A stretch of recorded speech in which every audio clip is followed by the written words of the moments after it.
En la casa vieja, Barnabás anhela el día en que se completen los experimentos para poder iniciar sus avances con Victoria, quien cumplirá el papel de su amor perdido, Josette Duprez.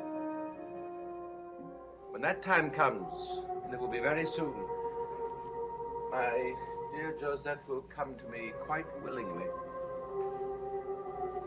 Como en Julia, han surgido nuevos sentimientos hacia Barnabás.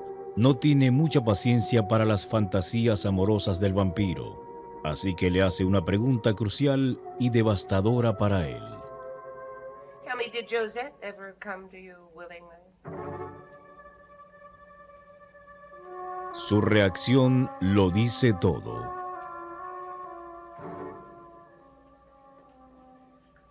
Then why is Josette so important to you when you were never very important to her? You're filled with questions tonight, aren't you, Doctor? I don't mean to pry, Of course you don't. but I just don't want you to build your life on a self-deception.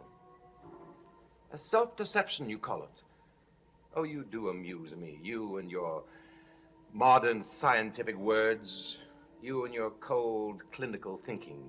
My thinking is neither cold nor clinical, believe me. And your curiosity amuses me, too, as well. You're so curious to know everything.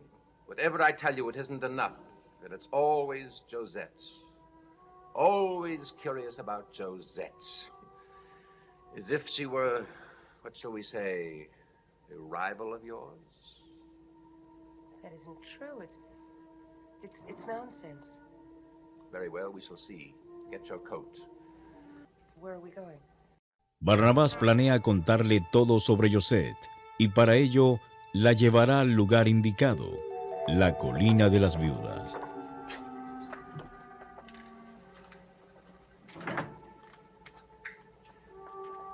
It's a perfect night for it. Cold, dark, a moonless, starless night. A night, perhaps, when ghosts can walk. And who knows, even reach out and touch those people they still love.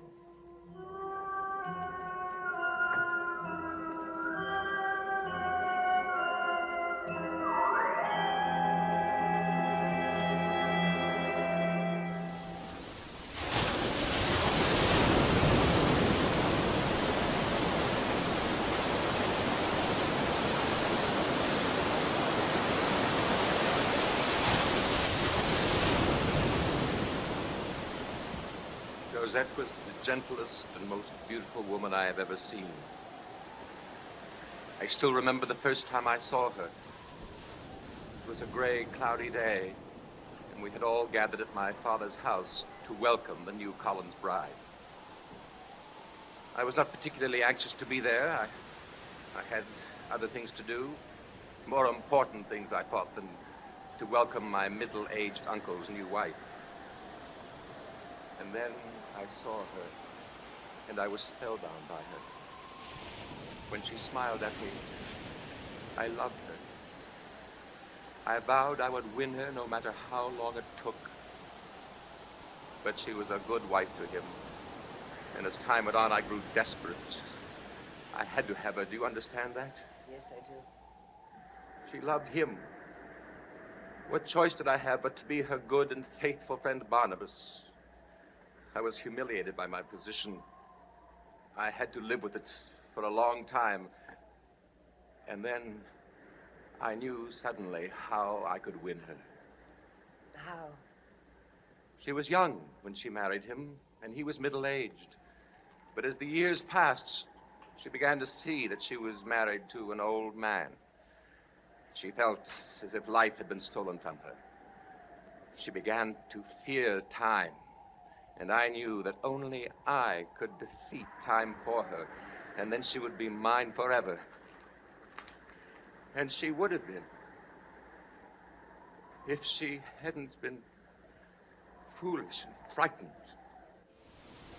Es bueno aclarar que esta historia que se ha mantenido hasta ahora tendrá una versión nueva y actualizada cuando Victoria Winters viaje al pasado más adelante. Y será completamente diferente de lo que Barnabás cuenta aquí. Estos cambios en la trama han sido muy comunes en la serie, ya que por lo general distintos guionistas son contratados cada cierto tiempo para que creen un hilo de historias a lo largo de los episodios. De hecho, Barnabas Collins ni siquiera existiría. Fue un personaje pensado más de 150 episodios después de iniciada la novela. Y cuando ingresó, iba a ser por unos 3 meses, cuando supuestamente lo mataría el Dr. Goodard o Sam Evans al encontrar a Maggie Evans secuestrada por él. Pero en vista de que la presencia del vampiro fue tan arrolladora y disparó el rating, decidieron suspender su muerte para después. Y quizás esa especie de Van Helsing vengador iba a ser la doctora Hoffman. Solo que la posibilidad de un triángulo amoroso entre ella, el vampiro y Victoria Winters resultó más atractiva a la audiencia. Así que quien terminó muriendo fue el pobre Burke Devlin, que sobraba en la ecuación.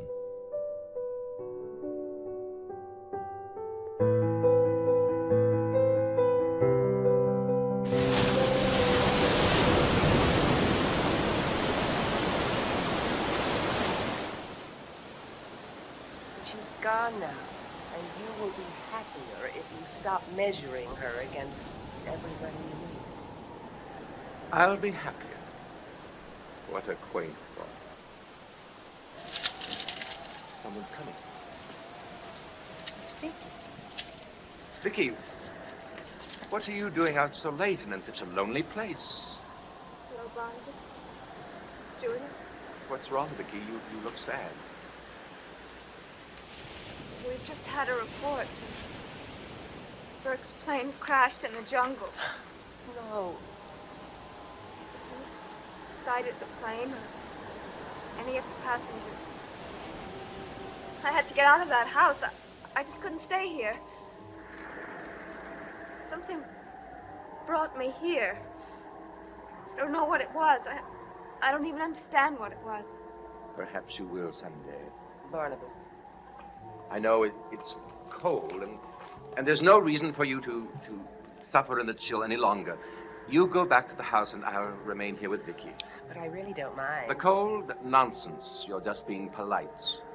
You just said it was chilly, and you know how concerned I am for your health, my dear.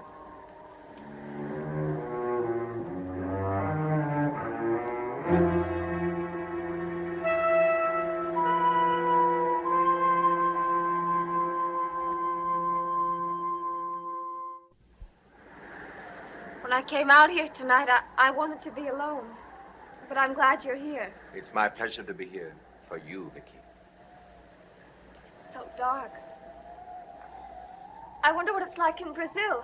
Have you ever been there? No, I haven't.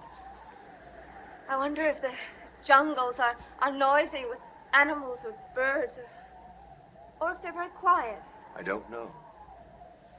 Well, I'll have to ask Burke. Yes, I'll ask Burke when he gets back. And then you can tell me. Mrs. Johnson thinks that he won't get out of there alive. Did she really say that? Yes, but she's wrong. I know she's wrong because he'll come back. Barnabas, you think he'll come back alive too, don't you? My dear, I think that if it were me, nothing on heaven and earth would stop me from coming back to you.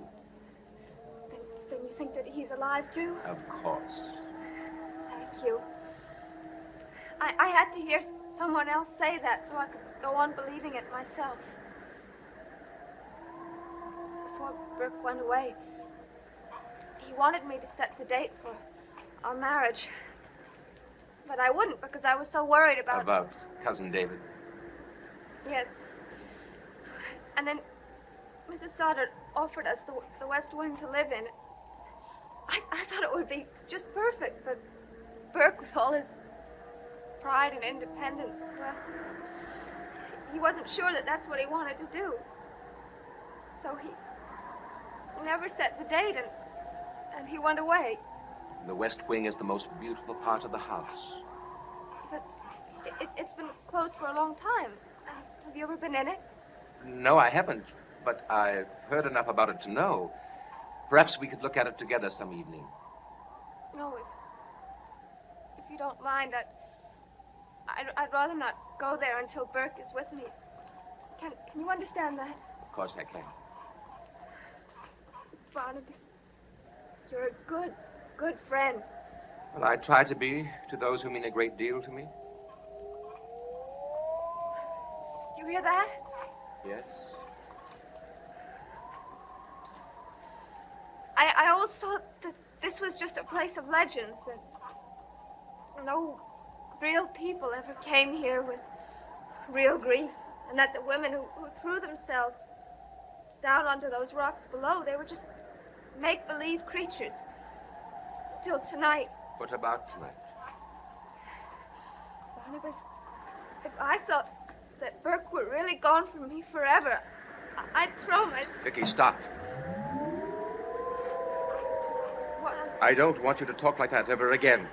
I'm sorry. You mustn't be that foolish, do you understand? You must never be as foolish as... You're right. I couldn't do that. Not until I'm really sure that there's no hope left. That's what you meant, isn't it? Vicki, no matter what anyone else says, no matter how much they try to soften your loss or comfort you, I believe deep in my heart that you will be a bride one day very soon. Bride. Very soon.